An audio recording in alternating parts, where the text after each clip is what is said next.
You are watching Qtv broadcasting from the Gambia, and this is the news with me, Ajibintu Drame. In this edition, we bring you some of the stories we covered in the last 7 days.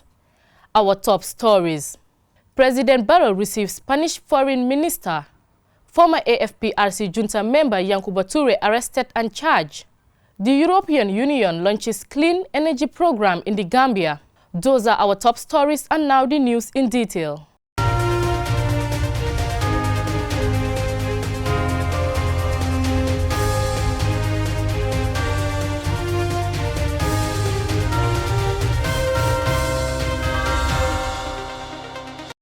President Barrow has received at the State House Spain's Foreign Affairs Minister, Joseph Borrell Fontels. Their discussion centered on fostering the Gambia-Spain cooperation. Aliou Cisse reports. The Spanish Foreign Affairs Minister was led to State House in Banjul by the Gambia's Foreign Affairs Minister, Mamadou Tangara. Speaking to reporters after his closed-door meeting with President Barrow, Joseph Borrell thanked the Gambian leader for receiving his delegation. He assured of Spain's support to the Gambia's development agenda. You know, for us Spaniards, Gambia is an example. It's an example of democratic, peaceful transition from a long dictatorship. It's a country full of young people. It means full of opportunities. We have a lot of Gambian people living in Spain, and we have to accompany your development.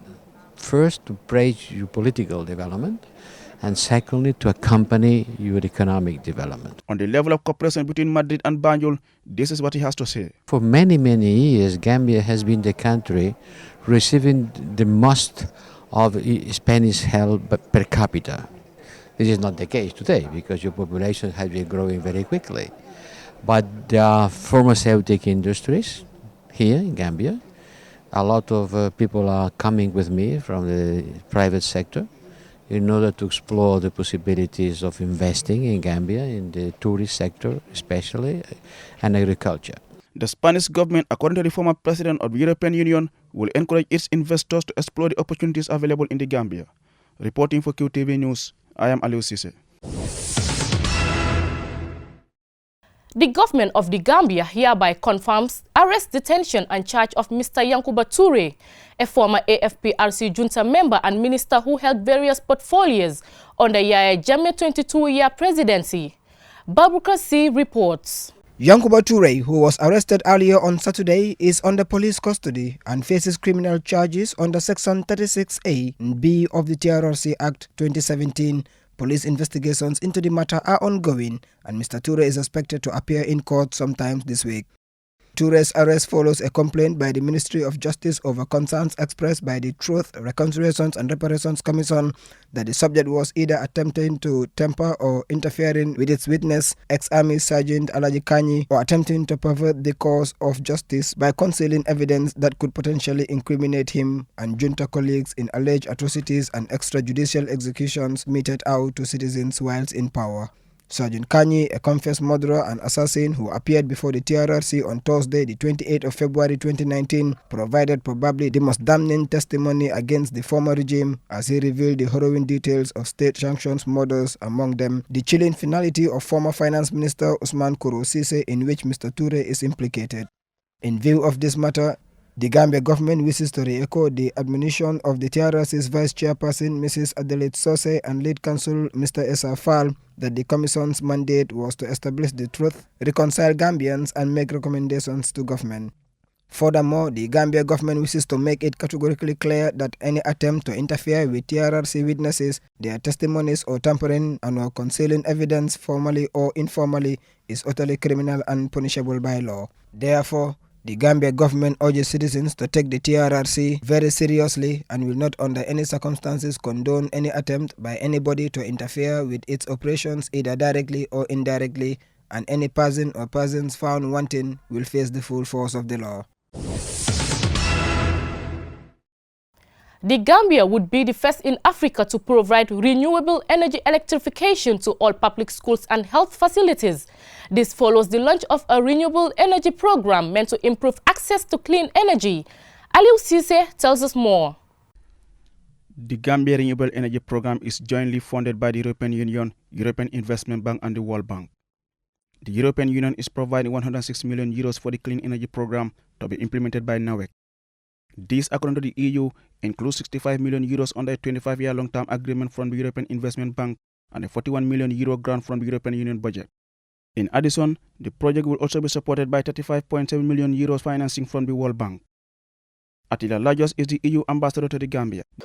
With this project, the Gambia will be the first country in Africa, if not the only country in the world, to have provided renewable energy electrification for all public schools and health facilities, fostering children's education and healthcare provision to stimulate a more inclusive economic growth. The program is expected to generate 20 megawatts of solar energy, and 1,100 rural schools and health facilities are expected to benefit. Ambassador Lajos said there is no condition attached to the loan, adding that the Gambia remains a democratic country. Finance and Economic Affairs Minister Mamboudou Ndiaye expresses appreciation to the EU's continued support to the Gambia. The Gambia-EU cooperation, he added, will enable the country to achieve the targets set out in the National Development Plan and meeting the Sustainable Development Goals. The EU has always stood on the side of the Gambian population. Despite all the challenges, the delegation of the European Union in the Gambia never closed its office and assistance never stopped. The EU affirms its support to the democratic transition in the Gambia and to the realization of the National Development Plan. The number of projects being funded in the Gambia by the EU is a testimony to the mutually beneficial relationship that exists between the Gambia and the EU. After what's equals to 8 years of European Investment Bank financing absence in the Gambia, Maria So Barragan of the European Investment Bank has this to say. In the last 5 years, the European Investment Bank has provided 50 billion, with a B, 50 billion euro of new financing for long-term energy investments, and this has mobilized more than 200 billion euro of investments in the energy sector. EIB is one of the leading financiers in renewable energy worldwide, and we have been backing some of the world's biggest wind farms and innovative wind farms, every time pushing their technology and looking for more and affordable clean energy for all. Let me tell you about our activity in Africa. Last year, the European Investment Bank lent more than 3 billion euros in projects in Africa. And over the last decade, we have been providing more than 6.4 billion euros for energy investments only in Africa. Energy Minister Fafa Sanyang and NAWEX Managing Director Baba Fatajo both emphasized the importance of the renewable energy at a time when the world is fighting against climate change. The program, they added, will help in achieving wider access to electricity. The program implementation is expected to last for 24 months, says the NAWEX boss. Reporting for Qtv News, I am Aliou Cisse. The People's Progressive Party on Saturday held its first rally following the election of Papa Njai as party leader and Alhaji Lamin Nanko as national president of the party held at Brikama Bar in the Lower Fuladu district of the Central River region. Omar Pijalo reports.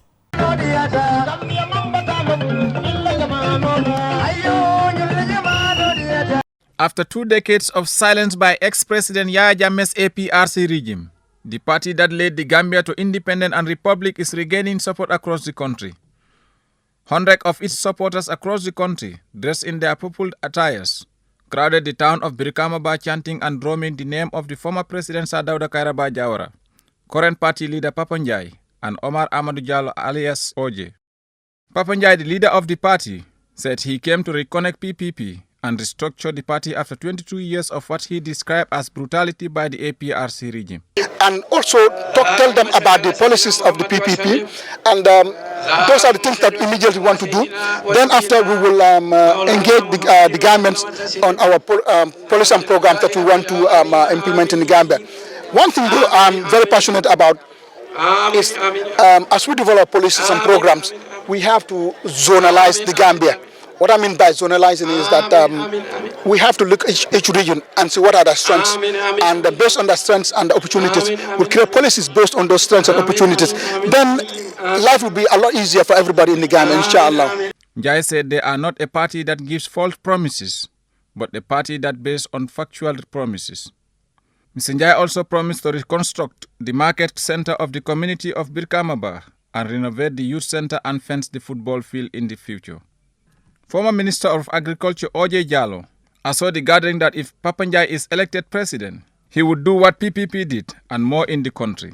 Jallow accused former President Yahya Jammeh of taking credit of PPP projects in the country after he overthrew the PPP government, adding Jammeh was living a false life. If this country can entrust the country to Sir Dawda Kairaba Jawara when he was 41, Prime Minister, became 46 President, O.J. Jallow, Minister, 34 years, Bakari Dabo, Vice President, 37 years. Why don't I think that I've served my term and I have a responsibility to bring forward young people and we become their advisors so that Africa can move forward? I always give an example of the former president of Tanzania, of Zimbabwe, Robert Mugabe, and Gaddafi. They were president for over 40 years, 30, 40 years. How many presidents of America have been their colleagues? 5, 6. Does that mean their countries were more developed than America? No. No one person can finish the job of a country. That is why we, the leaders of Africa, should learn. President, the black president of America, just recent black president, Obama. I'm older than Obama. He's intelligent, he's dynamic, he is good. But after 8 years, he's gone. That doesn't mean America is backward. That's why me, if you have any of my friends, I always tell them that even when I was a minister in PPP government, that if I have 70 years, I'm going to retire. If a permanent secretary and a director are asked to retire at 65, and the responsibility of a minister and president are far bigger than permanent secretary, why don't you think we should have retirement ages for us? Papa Njai is dynamic, is young, is educated, is exposed. All these young people now, my children, are more educated than I am. They are more exposed internationally and nationally. I think it is the responsibility of all the older ones to give chance to the young ones and we advise them. The national president of the party, Alhaji Lamin Nanko, said PPP is for the farmers and Gambians. Nanko revealed that the rally was held in his hometown of Birkamaba in honor of his election as national president of the party, on no oppose. He thanked the delegates at their national congress for the trust and confidence, while promising to work hard to restructure the party to its original form. The women appealed for support to rebuild the town market because the market standard is not very impressive. The youth of the community appealed to Njai to help fence their football field and the youth center. Reporting for QTV News, I am Omar P. Jallow. How many times have you passed by someone in the streets roaming with dirty clothes, also with an abnormal behavior? Probably many times. The most common reaction is he or she may be mad. Many are living with psychiatric conditions without care from their family or society.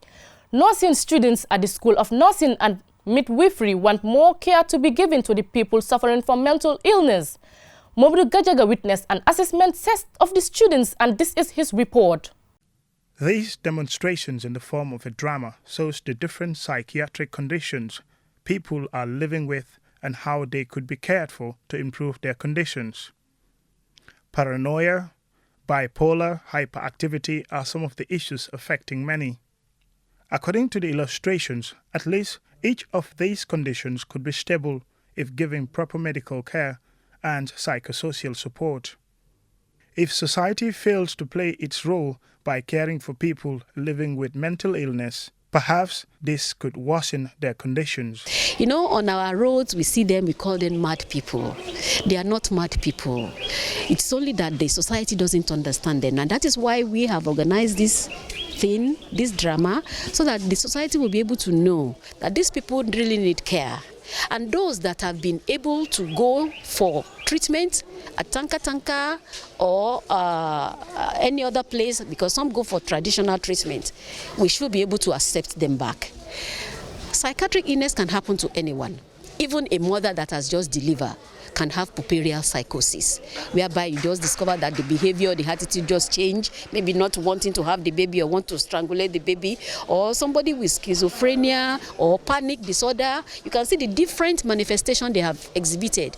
Mental illness can come as a result of illness, accidents, or change in behavior such as drug abuse.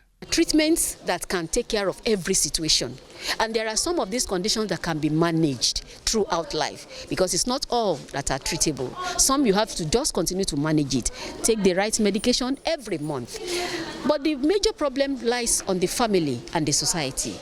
The moment you have a problem like this, they classify you, they stigmatize you.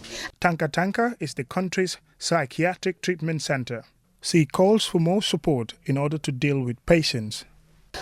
If the government can build Tanka Tanka, all these people, they can gather them, take them off the road, take them to Tanka Tanka, provide enough staff, because staff strength also matters a lot.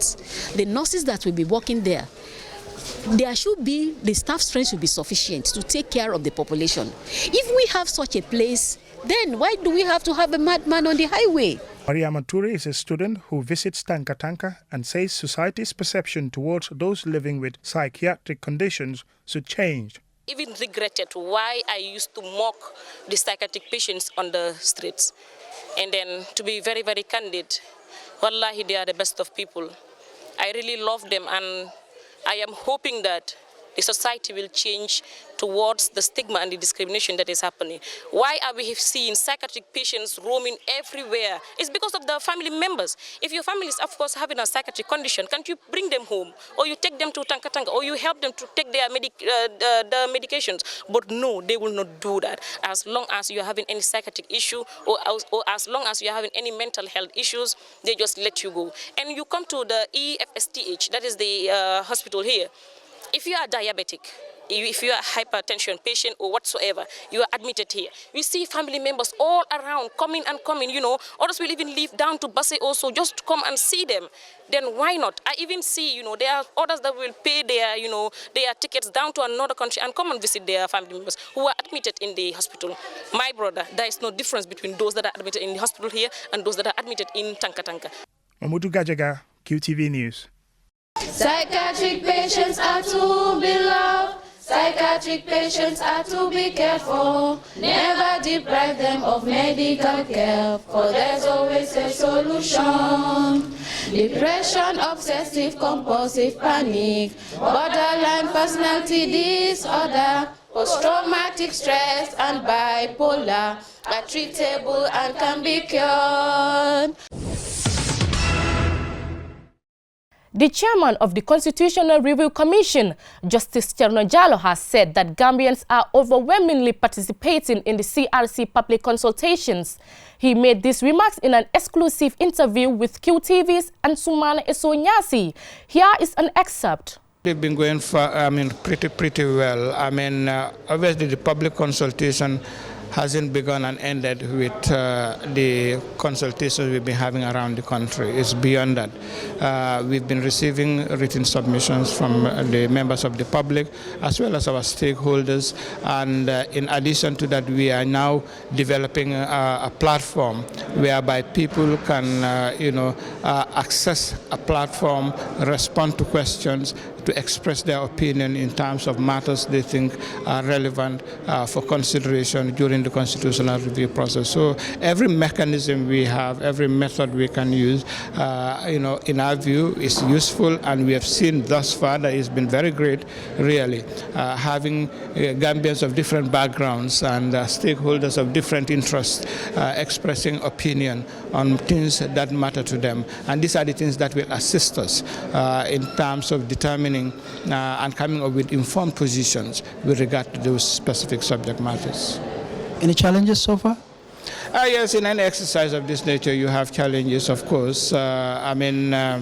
But I think these are not insurmountable challenges, and you organize things, you expect them to come out in one way, they don't necessarily materialize. Those are everyday life challenges you deal with. But I think overall the important thing is that we remain focused, we are not distracted in our work, and we ensure that ultimately we have a responsibility to our country, and there is an expectation from our legislators who enacted the Constitutional Review Commission Act, and there is an expectation from the government that actually constituted and established the CRC, and there is an expectation, and a legitimate expectation for that matter, from the Gambian people, because this is a national exercise. Everybody is interested, everybody has a stake in it, and everybody has a responsibility to ensure that as much is done that could assist the review process, so that ultimately